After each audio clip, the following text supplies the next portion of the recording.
감사합니다. 우리 가운데 주님의 은혜를 부어주시고 이 주일날 아침에 나와 주님을 예배하게 하신 참으로 감사합니다. 하나님, 우리가 드리는 것이 예배임을 기억하게 하여 주시고 우리가 예배에 대해 배웠듯이 누구를 예배하는지에 대해 바로 알고 하나님께 나아가는 우리 모든 청소년부 친구들 될 수 있도록 인도해 주세요. 아멘. 날씨가 조금 습하고 더워서 우리 친구들이 또 늦잠을 자거나 예배 자리에 늦게 나오는 경우가 있습니다. 하나님, 그들의 발걸음과 마음을 인도하여 주셔서 그들의 발걸음이 가볍게 하여 주시고 예배에 기대하는 마음, 기쁜 마음으로 나올 수 있도록 인도하여 주시옵소서. 아멘. 그렇게 일하실 주님을 기대합니다. 거룩하신 예수님의 이름으로 간절히 기도합니다. 아멘. 날 향하게 같이 찬양합시다.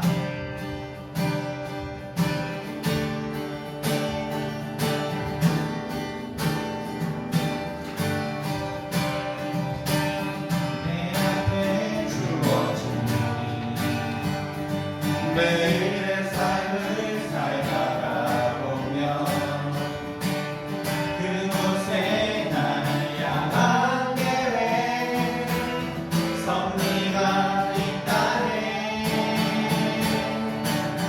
매 순간 나에게 요구하시는 작은 믿음들 그곳에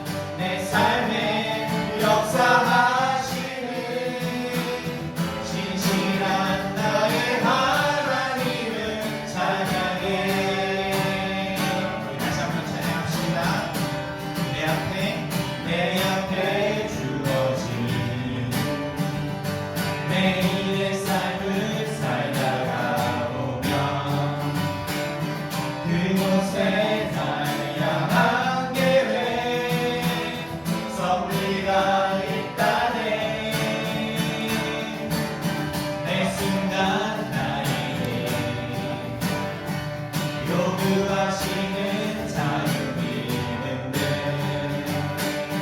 그곳에 나를 향한 계획 섭리가 있다네. 지금 여기 계시며 말씀해 주시는 하나님 내 삶에 역사하시는 진실한 나의 하나님을 찬양해. 변함이 없는 영원한 그 사랑 어두운 내 삶의 빛으로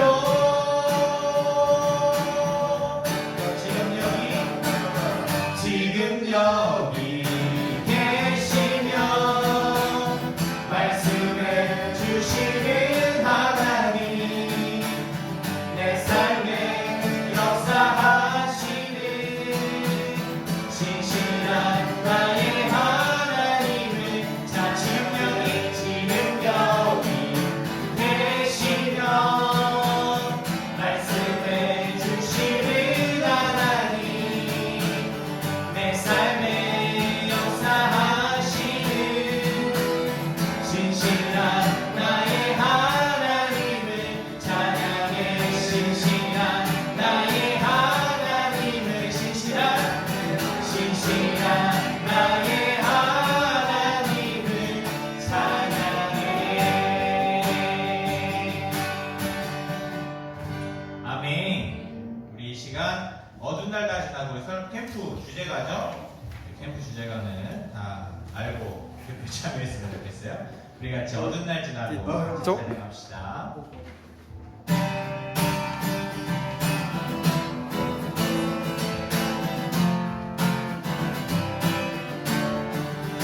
어두운 날만 지나고 우리가 빛의 바람에 쓰러져가는 우리 영혼 주가 붙잡아주시니 우리 쉬지 않으니 이 길의 끝이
일들이 다 지나가고 세일 오기까지 주님께서 일하실 줄 믿습니다. 아멘. 우리 시간 같이 기도하며 말씀 가운데 나아가겠습니다.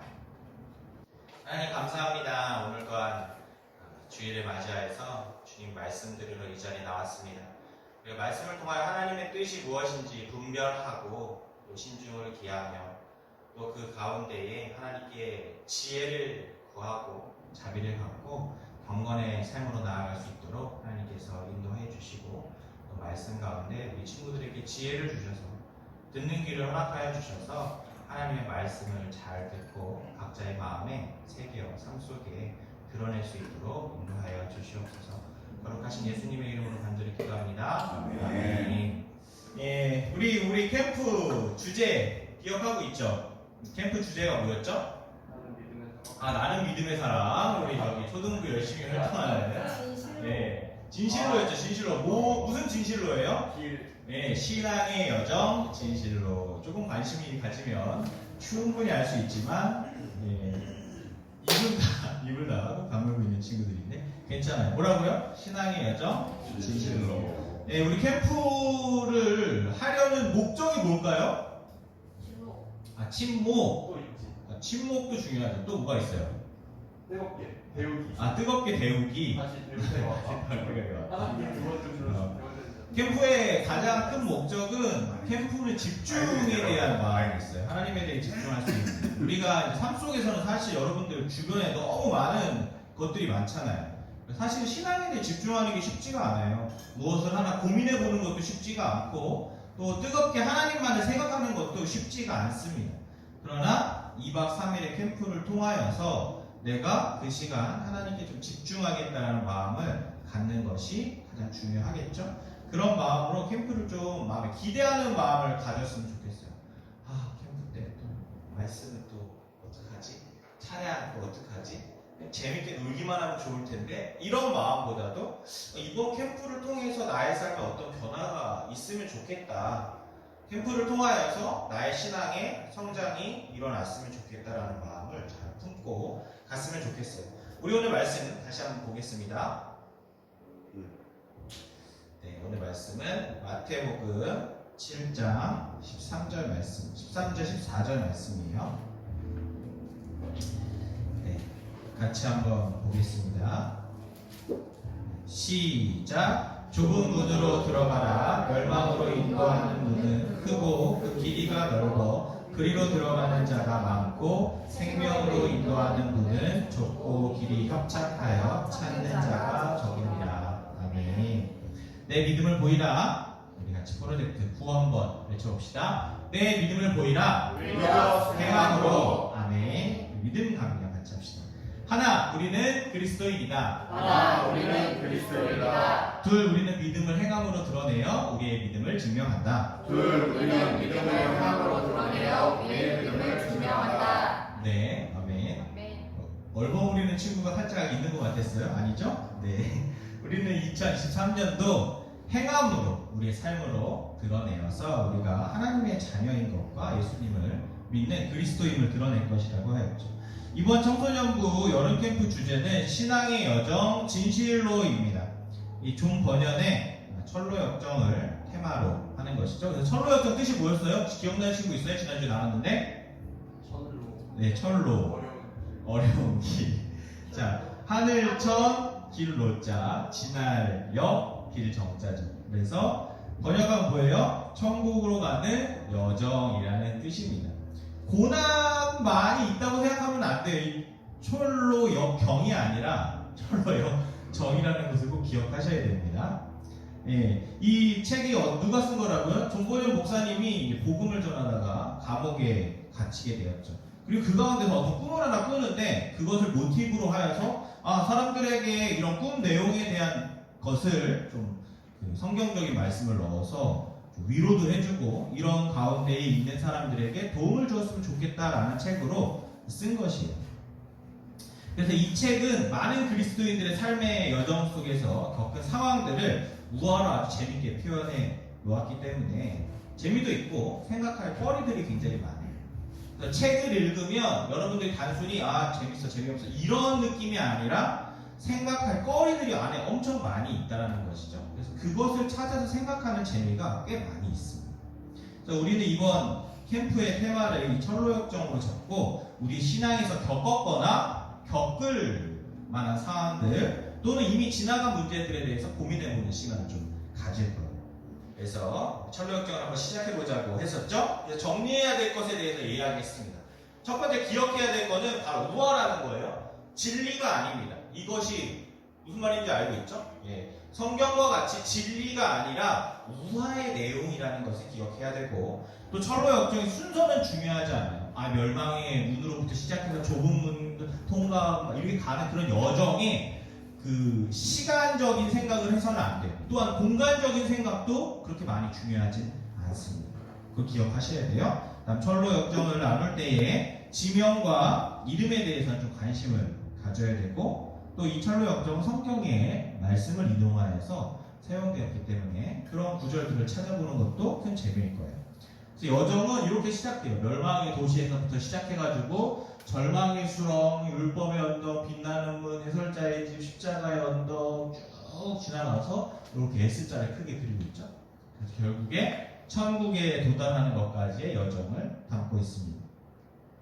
우리는 지난주에 이 주인공 크리스천이 그 멸망의 도시를 떠나서 절망의 수렁을 거치고 빛나는 문에 들어가서 또 그 빛나는 문, 좁은 문이라고 하는 곳에 들어갔고, 그 다음 해설자의 집에서 교훈을 얻고, 십자가의 언덕에서 죄 짐을 벗고, 거기서 3명의 천사를 만나서 고난의 산에 올라가다가 잠이 들었는데 뭘 잃어버렸어요? 두루마리를 잃어버렸었죠. 그리고 다시 내려오는 것까지 이야기를 했었습니다. 이런 여정 가운데 사람들을 만나고 크리스천이 겪었던 여러 가지 일들에 대해서 고민하고 생각하기 위해서 철로 역정을 배우고 나누는 것이에요. 단순히 뭐 옛날 이야기 듣듯이 그냥 이렇게 듣고 지나가는 것이 아니라, 그럴 수 있겠다. 우리 삶 가운데 그런 일들이 있을 수 있겠다. 내가 지금 그런 상황인데 내가 이런 일을 겪을 수 있겠다라는 것을 고민한다는 것이죠. 지난주 핵심은 크게 2가지를 얘기했습니다. 첫 번째가 뭐였어요? 말씀을 통해서 죄가 짐이 되었다라는 것이 핵심이었어요. 성경 말씀을 읽지 않고는 우리가 하나님에 대해서 알 수 없다라는 사실을 알게 되었어요. 목사님이 매주 전하는 이 말씀을 가지고 여러분들이 하나님을 안다는 것은 아주 조그마한 생각밖에 없는 거죠. 여러분들이 생각해 보세요. 성경이 몇 장인데 1000장이 넘어가는 성경 말씀이 있는데 우리는 한 절, 2절, 10절 이렇게 가지고 말씀을 듣는다고 하니 10년을 들었어도 사실 성경을 한 권을 읽는 것이 택도 없는 이야기죠. 그래서 말씀을 읽어야지 비로소 하나님께서 나를 선택하시고 성경의 말씀이 나한테 믿겨져서 내 안에 있는 그 죄악들이 짐이 되고 있는지를 돌이켜보는 것이 굉장히 중요하다고 했었습니다. 기억나시죠? 예, 고난의 산에 올랐어도 또한 두루마리가 없으면 다시 찾기 위해서 되돌아가야 된다는 것을 또한 잊지 말자고 했어요. 고난이란 혹시 무엇인지 기억나는 친구 있어요? 고난? 없죠. 그럴 수 있습니다. 성경 말씀이 우리의 죄에 대해서 알려주며 이 죄가 얼마나 무겁고 힘들고 이로 인해서 멸망으로 갈 수 없는지를 깨닫게 해주는 그 말씀을 기억해야 되는 것, 그리고 그 말씀을 읽고 말씀이 믿어져서 성경에서 이야기하고 인간의 죄에 대해서 깨닫고 그 죄의 문제를 내가 해결해야겠다라는 마음이 들게 되는 것, 이것이 바로 하나님의 은혜고 또 무엇이라고 했어요? 죄의 짐을 벗는 방법을 모색하는 것이 믿음이다 라고 이야기했었죠. 그래서 우리 첫 번째 이 하나님의 말씀을 기억해서 말씀을 통해서 죄가 된다는 이것에 대한 피드백이었죠. 그래서 성경 말씀이 우리의 죄에 대해서 얼마나 무겁고 힘들고 이로 인해서 멸망으로 갈 수밖에 없는지를 깨닫게 해주고, 그리고 그 말씀을 읽고 말씀이 믿겨져서 죄에 대해서 깨닫고 이 죄의 문제를 해결하기 위해서 하나님께서 예수님을 이 땅에 보내주셨고, 그로 인해서 우리가 죄의 짐을 벗는 것에 대해서 같이 고민했습니다. 그리고 마지막으로 결론으로 말씀을 통해서 나의 죄가 짐이 되는 것, 성경 말씀이 믿어지는 것이 하나님이 주신 믿음이고 은혜라는 것에 대해서 같이 나눴어요. 그러니까 하나님이 우리에게 주시는 믿음에 대해서는 그냥 야 너 믿음을 가져 이렇게 해서 믿음이 주어지고 난 하나님이 믿겨져 이런 믿음이 아니라고 말하는 것입니다. 성경 말씀을 통해서. 그러니까 성경 말씀은 누구나 읽을 수 있어요, 없어요? 누구나 읽을 수 있어요. 그러니까 하나님이 누군가를 동현이는 선택했어. 성호는 아니야. 이렇게 얘기하시는 게 아니라 우리 모두에게 성경을 주셨어요. 말씀을 읽고 그 말씀에 대해 받아들이고 깨달아지는 것이 믿음이라고 우리가 지금 배우고 있는 것입니다. 또한 그것이 하나님의 은혜라는 것이죠. 그러니 말씀을 읽지 않고 하나님을 믿는다 믿지 않는다를 논하는 것은 굉장히 어리석은 것이라고 이야기했습니다. 두 번째로는 아까 이야기했던 고난이라는 것을 얘기했는데, 고난은 육체의 어려움을 이야기하는 것이 아닙니다. 하나님으로부터 멀어지게 하는 모든 것이 다 고난이라고 했어요. 내가 지금 고난 가운데 처했습니다 라고 이야기하는 것은 신앙적으로 내가 지금 하나님으로부터 굉장히 멀어지고 있습니다. 내가 이 고난을 어떻게 해결할 수 있을까요? 라는 것을 이야기합니다. 그래서 어린 적부터 교회 다녔던, 그래서 하나님에 대해서 듣고 배웠던 사람들이 많죠. 예수님의 십자가 사건을 듣고 초등학교 때는 울면서 기도도 했던 친구들도 있을 거예요. 또한 눈물과 감동으로 사랑한다고 고백했던 이런 사람들도 있죠. 목사님이 청소년부를 하기 전에 초등부 할 때에 만났던 친구들도 많이 그랬습니다. 근데 사람이 점점 자라면서 또 커가면서 자신의 생각으로 무엇인가를 고민하면서 하나님에 대한 믿음을 의심하고 신앙생활이 자신의 힘을 방해하고 또 자신이 나아갈 길에 걸림돌이 되고 있다고 생각하는 친구들이 많은 것 같아요. 그런 고난 가운데 있다면 두루마리를 기억하고 내가 두루마리를 잠깐 잊고 있는 것은 아닌지 생각하면서 다시 되돌아가려고 노력해야 된다고 이야기했습니다. 저는 여러분들이 철로역정을 배우고 나누면서 그 안에 삶의 여정에 대해서 고민해 봤으면 좋겠어요. 고민하고 더 나아가서 삶으로 실천하는 것까지가 베스트겠지만 적어도 고민까지는 꼭 해보았으면 좋겠다는 것이 목사님의 소망입니다. 그래서 여러분들이 철로역정에 대한 목사님의 설교를 듣고 또는 이 책에 대해서 관심이 갖고 어떤 고민들에 대한 주제가 생각난다면 책을 한번 읽어보는 것도 좋을 것 같아요. 철로역정 두 번째 시간이죠. 오늘은 크리스천이 이제 고난의 산에 올라가죠. 아름다운 궁전에 들어가게 돼요. 그리고 그 안에서 쉼을 얻고 전신갑주를 이제 얻어 나옵니다. 그래서 갑주를 얻었으니까 뭘 해야겠어요? 싸움을 하겠죠. 그래서 나폴리온, 그 멸망의 도시의 주인과 싸움을 싸우고 그리고 나서 사망의 음침한 골짜기를 지나서 허영의 시장까지 가고 거기서 억지 재판을 받습니다. 그리고 광산의 도시를 지나서 아담한 풀밭에서 쉬다가 절망의 거인에게 잡혀가는 내용까지를 한번 다뤄볼 거예요. 굉장히 긴 여정이죠? 여러분들이 벌써 걱정하는 친구들이 있을까봐 미리 얘기를 해주면 이 모든 여정의 이야기는 자세히 나누진 않을 거예요. 왜냐하면 뭘 위해서요? 캠프를 위해서 많이 나누진 않을 거예요. 네, 스포가 어느 정도 되어 있지만 여러분들을 위해서 남겨둘 겁니다. 걱정하지 않으셔도 돼요. 이 여정을 듣자마자 벌써 등골이 소름이 돋으면서 벌써? 이런 느낌을 가지면 안 되겠죠? 그럼 한번 떠나보겠습니다. 이제 두루마리를 잃어버렸던 크리스천이었잖아요.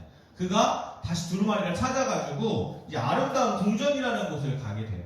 근데 그 앞에 궁전에 들어가기 위해서 어떤 시험을 거치게 되는데요. 여러분들이 나중에 한번 보면 좋을 것 같아요. 그곳에서 이 아름다운 궁전에서 4명의 자매를 만나요. 오늘 이 자매에 대해서, 이 자매들에 대해서 잠깐 좀 깊이 생각해 보려고 합니다. 이 4명의 자매의 이름은 분별, 신중, 자비, 경건이라는 자매예요. 뭐라고요? 분별, 신중, 자비, 경건이라는 자매. 4자매가 이 아름다운 궁전에 있어서 크리스천을 맞이하고 이들과 같이 교제를 나누면서 크리스천이 힘들잖아요. 고난의 산을 막 겪어와서 이제 좀 쉼을 쉬고 싶은데 그들에게 쉼을 줍니다. 그래서 아름다운 궁전에서 푹 쉬게 해줘요. 그리고 크리스천에게 앞으로 가야 할 길에 대한 정보를 알려주고 대비할 수 있도록 전신갑주를 선물해 줍니다. 근데 여러분들이 이걸 만약 그냥 판타지적인 요소로 받아들여서 그 아름다운 궁전에서 4명의 자매를 만났고 그 사람들에서 전신갑주를 얻었구나 라는 생각으로 그냥 지나가면은 이 책을 읽는 의미가 없다는 것이죠. 뭐 해야겠어요? T로 시작하는 영어 단어 뭐예요? 생각. 발음하기가 좀 부끄럽지만 thinking. 자, 생각해야 된다는 거죠. 생각을 해봐야 돼. 생각을 해봐야 되는데, 자, 그래서 다시 한번 설명해. 우리 재성이가 다시 왔으니까 설명을 해주자면은 처음으로 가지는 않고 바로 직전으로 크리스천이 가야 할 길에 대해서 이 아름다운 궁전에서 4명의 자매가 설명을 해주는 거예요. 그리고 전신갑주를 이제 선물해 주는데요. 이 전신갑주는 사실 에베소서에 나오는 말씀입니다. 한번 같이 읽어볼게요. 에베소서 6장 11절에서 17절 말씀입니다. 우리 교독해 볼게요. 시작. 마귀의 관계를 능히 대적하기 위해서 하나님의 전신갑주를 입으라. 우리의 수지는 땅과 영을 상대하는 것이 아니요 통치자들과 권세들과 이 어둠의 세상 주관자들과 하늘에 있는 악의 영들을 상대하리라. 그러므로 하나님의 전신갑주를 취하라. 이는 악한 날에 너희가 능히 대적하고 모든 일을 행한 후에 서기 위함이라. 그런즉 서서 스스로 너희 머리를 펴고 위에 무시경을 붙이고 평안의 복음이 준비한 것으로 신을 신고 모든 것 위에 믿음의 허리를 가지고 이로써 능히 악한 자의 모든 불화살을 소멸하고. 같이 읽겠습니다. 구원의 투구와 성령의 검 곧 하나님의 말씀을 가지라. 아멘. 전신갑주가 무엇인 줄 알겠죠? 네, 처음에 뭐 있어요? 의의 호신경, 진리의 허리띠, 평안의 복음의 신, 그 다음에 믿음의 방패, 구원의 투구, 성령의 검. 이것이 전신갑주예요. 이것을 이 4명의 자매가 선물해 줍니다. 이 의미가 뭘까요? 이 아름다운 궁전에서의 4 자매와의 만남, 분별, 신중, 자비, 경건은 사실 성도라면은 모두가 갖고 있어야 되는 것이, 반드시 갖고 있어야 하는 덕목입니다. 삶 속에서 마땅히 해야 하는 것들이죠. 그리고 분별, 신중, 자비, 경건은 자연스럽게 이어지는 것이 따로 떨어질 수가 없습니다. 성도의 삶을 살아가는 것은, 하나님을 믿는 삶을 살아가는 것의 그 핵심은 바로 내가 하나님의 뜻 안에 살아가고 있느냐가 핵심이에요. 성도의 삶을 살아가는 데의 핵심은, 이 좁은 길이 뜻하는 것은 내가 하나님의 뜻대로 가고 있느냐를 이야기하고 있는 것입니다. 우리가 지금 아까 이 길로 그려져 있었잖아요. 철로역정의 길이. 그게 하나님의 뜻대로 내가 가고 있는가를 보여주는, 가시적으로 보여주는 길이라는 것이에요. 죄란 무엇이라고 설명했어요, 목사님이 여러분들에게? 예전에 죄란 하나님 밖에 있는 것, 하나님의 뜻에서 벗어나 있는 것이 죄죠. 그렇게 하나님의 뜻을 아는 것은 매우 중요합니다. 삶 속에서 하나님의 뜻이 무엇인가를 분별하는 것이 바로 성도의 기본 덕목이라는 것이에요. 그리고 이 분별은 반드시 신중을 더해야 한다는 것이죠. 하나님의 뜻이 무엇인지 분별하는 것 중요하겠죠. 아, 이것은 하나님이 기뻐하시는 것이야. 아, 이런 모습은 기뻐하시지 않는 거야. 아, 내가 저 친구를 놀려야겠는데 근데 저 친구가 좀 슬퍼하겠지, 힘들어하겠지. 그렇다면 내가 놀리는 걸 좀 그만둬야겠다. 내가 예전에는 저 친구를 이렇게 막 치면서 재밌어 했는데 그런데 그것이 하나님이 기뻐하시지 않는 것 같아. 그렇다면 그것을 분별해서 하지 않는 게 중요하다는 것이죠. 그런데 그런 분별은 반드시 신중을 기해야 돼요. 왜냐하면은 이것이 하나님의 뜻인지 아닌지를 내 생각대로 분별하는 경우가 생길 수 있다는 것이죠.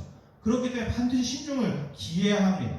그리고 이 신중 안에는 자비도 겸해야 하고, 이 모든 것은 경건을 통해서 힘을 얻을 수 있다는 것이에요. 굉장히 어렵죠. 경건이 혹시 뭔지 아세요? 다른 거는 분별하는 거, 그 다음 신중하는 거, 그 다음에 자비에 대한 내용 알겠는데, 경건은 뭐예요? 경건의 뜻은, 이 성경에서 이야기하는 경건의 원어는 하나님을 두려워하다라는 뜻을 담고 있어요. 뭐라고요? 하나님을 두려워하다. 그러니까 경건 생활이라고 하는 것은 하나님을 두려워하는 생활이라고 생각하는 것이 더 맞아요. 하나님을 예배하다라는 뜻도 담고 있지만 하나님을 두려워하다라는 뜻을 더 깊이 담고 있습니다. 즉 하나님을 두려워하는 것이 힘이 된다는 것이에요. 그냥 무서워만 하는 것이 아니라 하나님의 존재를 인지하고 내 마음속 전부를 그 아시는 하나님의 능력을 두려워하는 것입니다. 그렇게 경건을 통해서 하나님의 전신갑주를 얻을 수 있어요. 아까 우리가 읽었던 그 말씀과 같이 하나님을 두려워하여 그 말씀에 순종하는 것, 하나님의 말씀을 읽는 것, 하나님의 뜻을 알고 행하는 것, 이것이 굉장히 중요하며 전신갑주를 얻는 데에 핵심이 됩니다.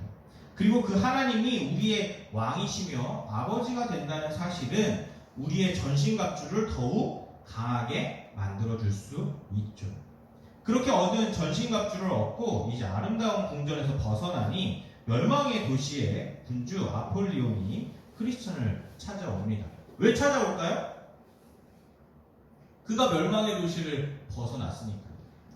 왜냐하면 멸망의 도시의 주인인데 이제 크리스천이 벗어나니까 이 멸망의 주인, 도시의 주인인 아폴리온이 크리스천을 다시 회유하기 위해서 찾아옵니다. 구슬려도 보고 겁도 주고 힘으로 제압하려고도 합니다. 크리스천은 이에 하나님에 대한 신뢰를 갖고 이 마귀와 맞서 싸우죠. 이 그냥 전투가 막연한 전투라고 생각하시면 안 돼요. 크리스천이 겪는 아폴리온과의 이 마귀와의 전투는 우리의 삶 속에서도 계속해서 일어나는 것들입니다. 크리스천은 가까스로 이기고 몸은 만신창이가 되죠. 아폴리온을 이기고 그를 찔러 죽이는 것 같이 보이지만 아폴리온은 죽지 않고 계속해서 크리스천을 지켜볼 거라고 이야기하면서 사라집니다. 우리는 이런 마귀와 자주 싸움을 하죠. 그리고 때로는 지기도 하고 이기기도 합니다. 회유당하기도 하고 구슬림을 당하기도 하죠. 협박에 겁을 먹기도 하고 힘으로 제압을 당할 때도 있을 것이에요. 우리가 알고 있던 모르고 있던 날의 말입니다. 그리고 크리스천처럼 싸워서 이길 때도 있겠죠. 분명한 것은 싸워서 이겼을 때는 반드시 그때를 기억할 수 있을 것입니다. 그리고 더욱 성장하겠죠. 무슨 말인지 이해하시죠? 마귀의 유혹으로부터 여러분들이 싸움에서 이겼을 때에는 여러분들 안에 그것에 대한 인지가 바로 있다라는 것입니다. 아, 내가 하나님의 뜻을 행하기 위해서 마귀와 싸웠구나. 유혹과 싸워서 이겼다. 어쩌면 여러분들 가운데에 이런 의지를 갖고 싸운 친구도 있을지 모르지만 여러분들의 부모님이나 목자님이나 어떤 다른 누군가를 통해서 간접적으로 여러분들을 도와서 싸움의 승리를 이끌어내는 경우도 있었을 것입니다. 몸은 만신창이가 되겠지만 영혼은 더욱 건강해지고 담대해질 것이에요. 아폴리온을 이기면 한 번 이기는 것, 두 번 이기는 것은 점점 더 쉬워질 것이고 세 번 이기는 것은 더 쉬워질 겁니다. 왜요? 성장하니까요. 크리스천의 삶은 성장해 가야지 됩니다. 정체되어 있다면 우리는 마귀와 싸우는 것조차 너무 버거워할 것이에요. 그러나 우리가 성장해 나간다면 우리의 전신갑주를 갖고 하나님과 같이 싸워 나간다면 우리는 몸은 힘들어질지 모르지만 우리의 영혼은 더욱 굳건해지며 담대해지며 건강해질 것입니다. 그리고 크리스천은 그 이후에 사망의 음침한 골짜기에 들어서요. 그리고 사망의 음침한 골짜기에서 크리스천은 이제 공격을 받겠죠. 마음의 공격을 받습니다. 말을 보세요. 골짜기 이름이 뭐예요? 사망의 음침한 골짜기입니다. 사망이란 결국에 우리의 육체의 죽음만을 이야기하는 것이 아니라고 배웠죠. 무엇이에요? 하나님으로부터 완전히 떠나게 하는 것들을 이야기합니다. 그래서 자책하는 말들과 믿음이 없는 말들을 우리에게 던져주고 유혹합니다.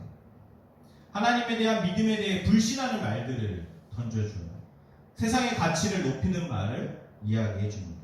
천국의 소망을 무시하는 말들을 던져주고 인간의 요구를 이루고자 하는 그런 애쓰고자 하는 마음을 우리에게 계속해서 부어주죠. 자기 자신을 왕으로만 삼아야지 삶이 행복해질 수 있다는 내용도 우리 안에 끊임없이 제공해줍니다. 크리스천들이 사망의 음침한 골짜기를 다니며 무너지는 경우가 꽤 많이 있다라고 하는 것이죠. 이런 사망의 골짜기를 크리스천은 하나님께 도움을 구하며 지나갑니다. 계속해서 기도해요. 내가 이것을 이길 수 있게 해달라고. 이런 믿음을 가질 수 있게 해달라고 하나님 도와달라고 계속해서 기도하면서 넘어갑니다. 근데 이게 당연한 것이에요. 왜냐하면 우리는 이런 힘을 이길 수가 없거든, 사실. 아주 간단하게 우리에게 찾아오는 작은 유혹들이 너무나 강력해서 우리는 이런 것들을 이기기가 매우 힘이 됩니다. 그래서 하나님께 도움을 요청해야 돼요. 그리고 크리스천은 그 사망의 골짜기를 빠져나오면서 한 사람을 만나는데요. 그 사람의 이름이 바로 믿음입니다. 믿음이. 영어로 뭐예요? 예, faith라고 하는. 예, 왜 목사님 굳이 영어를 사용하냐면은 원래 원어로는 이제 영어 이름이 나오니까 faith를 만나요. 그러니까 믿음이를 만나요. 어디를 빠져나오면서 만난다고요? 사망의 음침한 골짜기를 빠져나오면서 믿음이를 만나요. 이 책이나 어떤 영상 같은 것에 보면은 그냥 믿음이를 만나는 것으로 믿음이가 만났구나 이렇게 생각할 수 있어요. 그러나 의미를 잘 생각해 보세요. 어디를 빠져나왔어요? 사망의 음침한 골짜기를 빠져나왔더니 누구를 만났다는 거예요? 믿음이를 만났다는 겁니다. 우리가 어려운 고난과 유혹을 이겨내는 그런 상황 가운데에 하나님께 도움을 구하고 그 하나님께 도움을 요청하면서 계속해서 누구와 관계를 맺겠어요? 하나님과 관계를 맺겠죠. 그러면 무엇이 따라온다는 거예요? 믿음이 따라온다는 것이죠. 하나님께서 우리에게 주시는 믿음이라고 하는 그 믿음만을 가지고서 우리가 신앙생활을 잘할 수 없어요. 성경이 믿겨진다고 해서 그 성경을 바탕으로 내가 삶을 살아낼 수 있느냐? 그렇지 않다라는 것이죠. 여러분 생각해 보세요. 학교에서 공부를 잘한다고 해서 좋은 대학에 간다는 걸 모르는 사람이 있습니까? 없죠. 그러나 그것을 실제로 하는 사람은 드물다는 것이에요. 사망의 음침한 골짜기에 있을 때 말씀에 의거해서 우리가 그 골짜기를 잘 빠져나왔을 때야 비로소 우리에게 믿음이 따라온다는 것을 알 수가 있습니다. 이런 믿음이와 크리스찬이 동행하게 돼요. 이것은 좀 큰 의미가 있죠. 성도의 삶에서 믿음은 그냥 따라오는 것이 아니라 하나님께서 주시는 것에서만 의지하는 그런 믿음이 아니라는 것입니다. 하나님이 주신 믿음으로 그냥 믿겨지니까 믿어. 믿음이 따라오니까 하나님이 주시는 거야. 우리가 노력할 필요 전혀 없어. 우리의 의지로 믿음이 생기는 것이 아니라고 해서 많은 것에서 머물러 있어서는 안 된다는 것이죠. 크리스천이 마귀와 싸우고 사망의 음침한 골짜기를 지나며 하나님을 의지하고 관계를 이어가려고 노력할 때 믿음이를 만났던 것과 마찬가지로 성도의 믿음도 이와 같습니다. 하나님과 관계를 계속해서 이어갈 때 기도를 통해, 말씀을 통해, 찬양을 통해, 경건을 통해서 믿음을 만날 수 있으며 믿음과 동행할 수 있는 것입니다. 크리스천은 이 믿음과 동행하면서 기뻐합니다. 왜냐하면 혼자 이 길을 걸어가야 된다고 생각했다가 이제 믿음이와 동행하니까 믿음이하고 대화를 통해서 천국으로 가는 하나님의 뜻 가운데로 걸어가는 것이 외롭지 않게 되었죠. 그래서 이 둘은 계속해서 걸어가면서 여러 사람을 만나죠. 그러다가 허영의 도시라는 허영의 시장이라는 곳을 지나가게 돼요. 이 허영의 시장에는 세상의 가치를 파는데요. 세상의 가치가 온갖 가치가 다 있습니다.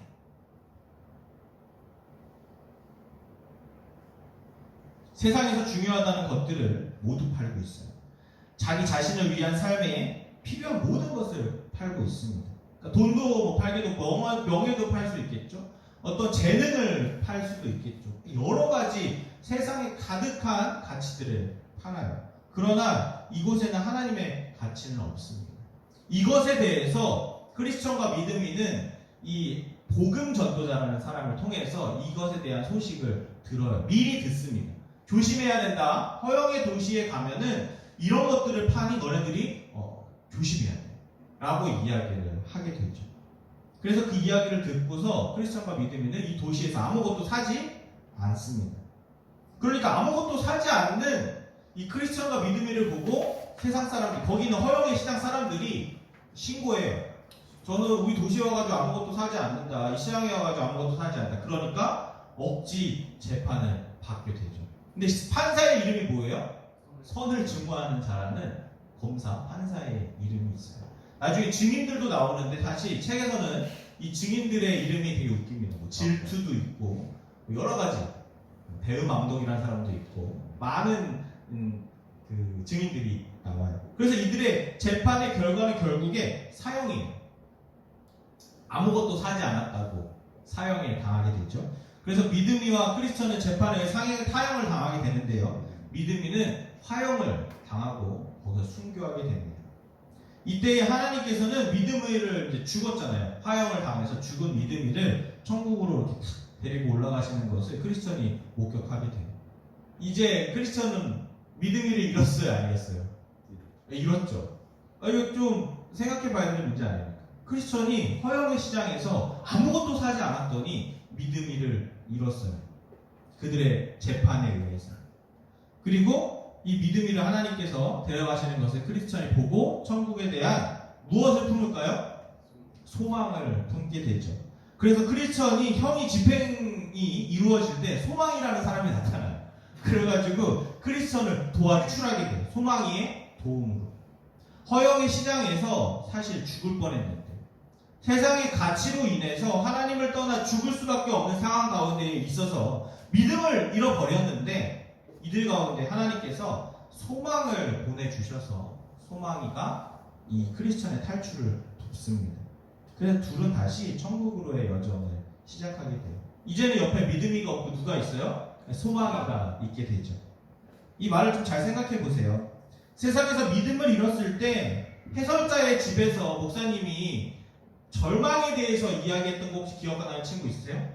없을 수 있어요. 이 해설자의 집에서 세 번째 영상이 3개가 나오는데 세 번째 영상이 바로 절망에 대한 이야기입니다. 내가 하나님을 잘 믿었는데 하나님을 떠나고 난 이후부터 나는 절망 가운데 처해졌어. 그러자 크리스천이 절망에서 빠져나올 수 있는 방법이 있냐고 묻고 해설자가 이것에 대한 대답을 해줍니다. 해주지 않고 보여주게 되죠. 그런데 그 절망에 대해서 지금 이들이 경험하고 있는 것이에요. 믿음을 잃어버렸을 때 난 이제 더 이상 이 땅 가운데 살아갈 수 없구나. 그러나 믿음이가 천국에 가는 것을 본 크리스천은 천국에 대한 소망을 품게 되는 것이죠. 크리스천도 절망이와 같이 될 수 있었습니다. 그러나 그에게는 소망이 찾아왔고 그래서 믿음을 잃고 소망과 함께 여정을 떠나게 되는 것이죠. 성도는 때로는 믿음을 잃어버린 것 같아 느껴질 때가 많이 있어요. 세상의 가치를 추구하다 보니 더욱 그렇게 될 때가 있습니다. 때로는 여러분들이 학업에 대해서 집중해서 학업에 대해 집중하는 이유가 여러 가지가 있겠죠. 좋은 대학이라는 이야기도 있지만 어쩌면 자기 만족일 수도 있고 내가 남들보다 더 우월하다는 것일 수도 있고 내가 남들보다 더 잘하고 있다라고 하는 생각일 수도 있을 겁니다. 어쩌면 자기 자신을 증명하기 위한 도구일 수도 있겠죠. 학업이.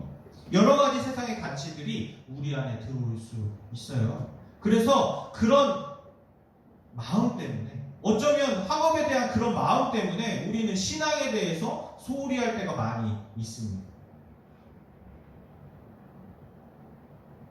꽤 많이 있죠. 그럴 때에 우리가 믿음을 잃어버린 것 같이 절망할 때가 있고 그것이 반복되다 보면 우리의 삶이 믿음이 없이 살아갈 때가 굉장히 많다는 것이죠. 그럴 때 우리는 무엇을 봐야 된다고요? 천국에 대한 소망을 품어야 된다는 것입니다.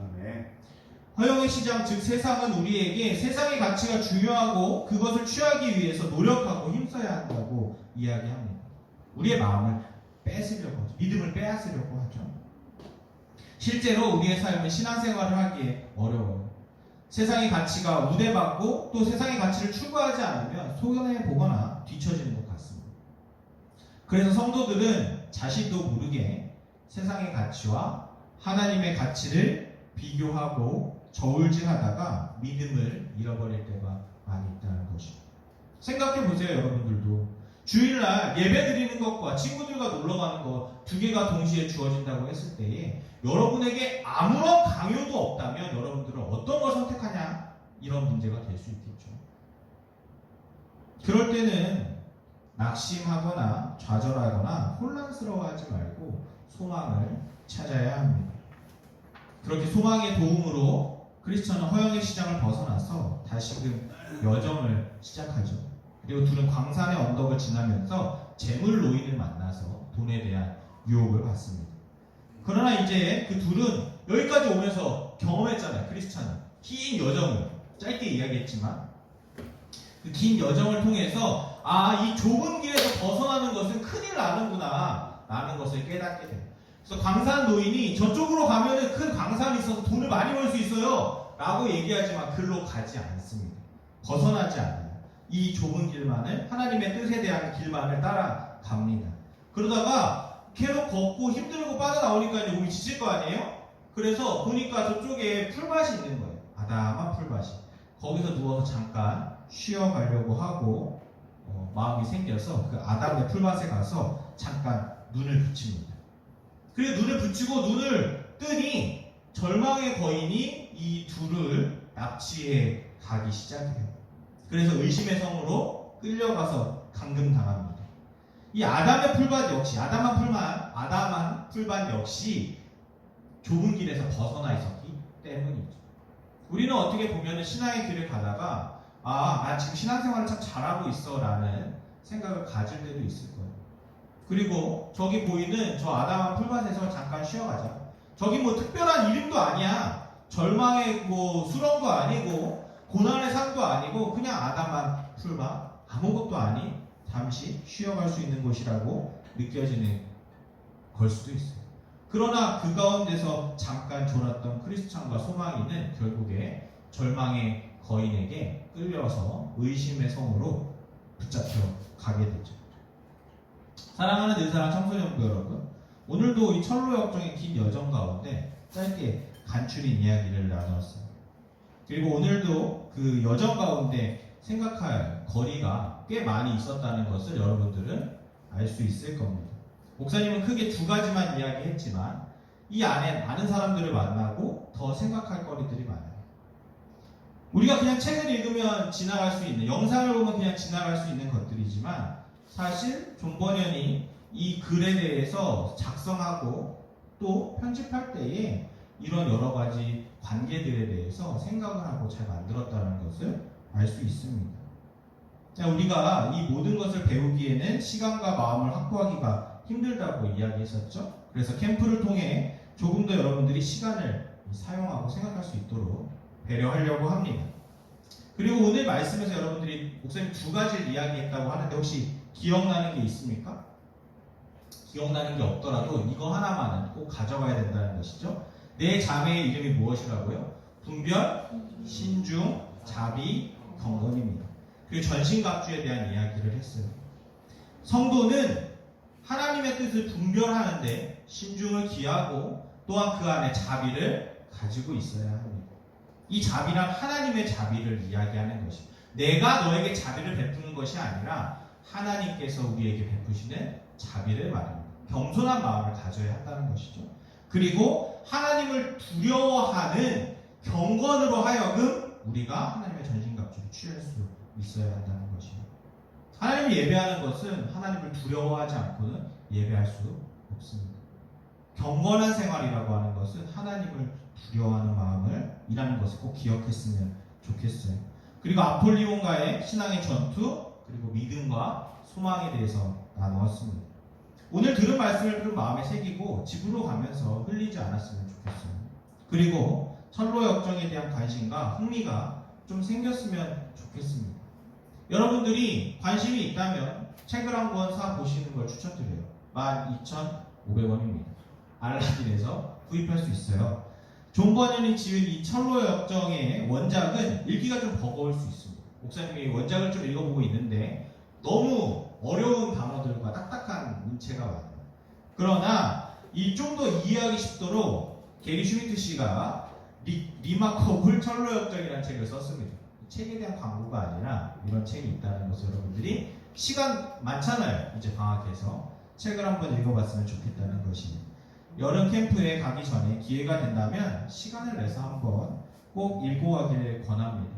책을 읽으면서 노트에다가 좀 생각해봤으면 좋겠어요. 목사님이 이야기한 것 같이. 왜 이런 다음에 이 개념이 나왔을까? 왜 믿음과 소망에 대한 이야기를 붙여놓았을까? 이런 생각들 많이 합니다. 그럼 더욱 재밌고 신앙에 대한 우리의 나눔이 즐거울 것이라 생각합니다. 이번 한 주 역시 위드어스 우리 함께 서로 돕고 격려하면서 오늘 우리가 들었던 말씀 신앙의 4가지 덕목과 믿음과 소망에 대한 이야기를 품고 한 주간을 살아가는 여러분들 되시기를 예수 이름으로 축복합니다. 네, 같이 기도하겠습니다. 하나님 감사합니다. 오늘 철로역정 두 번째 시간을 가지면서 우리 신앙 생활을 하면서의 우리가 갖고 있어야 하는 덕목에 대한 내용과 또 허영의 시장에서 세상의 가치를 사지 않고 지났던 소망이와 믿음에 대한 이야기를 같이 나누었습니다. 하나님, 때로는 우리의 삶에 있어서 우리가 추구하는 것들, 하나님의 영광을 위해서 하나님의 뜻 가운데로 살아가겠다 하지만 나도 모르게 내 안에 들어있는 여러 가지 허영의 시장에서 사야만 하는 것들에 대해서 우리가 사고 나서 그것들을 무분별하게 사용할 때가 많이 있습니다. 하나님, 우리가 이 말씀들을 접하면서 이 내용들을 접하면서 우리의 마음에 깨달음이 있게 하여 주셔서 성도의 삶이 이렇구나, 이런 즐거움과 기쁨이 있구나, 때로는 이런 어려움들을 이겨내야 되는구나 고민하는 우리 친구들 되게 하여 주시고, 그냥 누군가에 의해서 하나님을 믿으라고 해서 믿는 것이 아니라 내 자신이 하나님을 바로 믿고 있는지에 대해서 고민하고, 또한 내가 신앙의 길을 걸어가고 있음에 어떠한 삶을 살아가고 있는지에 대한 분명한 확신을 갖고 지낼 수 있도록 하나님께서 우리 친구들에게 지혜와 명철을 더하여 주세요. 그렇게 하실 주님을 기대합니다. 그래서 캠프 때에 좀 더 고민하는 마음으로 우리의 신앙이, 우리의 몸과 영혼이 성장해 나아갈 수 있도록 하나님께서 일해 주세요. 그렇게 일하실 주님을 기대합니다. 거룩하신 예수님의 이름으로 간절히 기도합니다. 아멘. 우리 나주님의 기쁨되기 원하네 같이 찬양하면서 봉헌합시다.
기도하겠습니다. 하나님 감사합니다. 우리에게 은혜 주셔서 우리의 삶을 풍요롭게 채워주시고 또 우리에게 물질과 또 삶의 건강함을 허락하여 주신 참으로 감사합니다. 우리가 이 모든 것에 감사하며 하나님께 예물 드리며 우리의 마음과 또 우리의 삶을 주님께 드립니다. 하나님께서 받아주시고 우리의 삶을 주님의 은혜로 채우시는 것에 대한 목도하는 영적인 눈과 또 지혜를 허락하여 주세요. 그래서 우리의 삶이 우리의 의지대로만 흘러가는 것이 아니라 우리가 하나님의 뜻을 분별하고 그 가운데에 실천하는 삶으로 나아갈 수 있도록 하나님께서 능력도 더하여 주세요. 그렇게 일하실 주님을 기대합니다. 거룩하신 예수님의 이름으로 간절히 기도합니다. 아멘. 주기도문으로 예배를 마치겠습니다. 하늘에 계신 우리 아버지여, 이름이 거룩히 여김을 받으시오며 나라의 마옵시며 뜻이 하늘에서 이루어진 것 같이 땅에서도 이루어진다.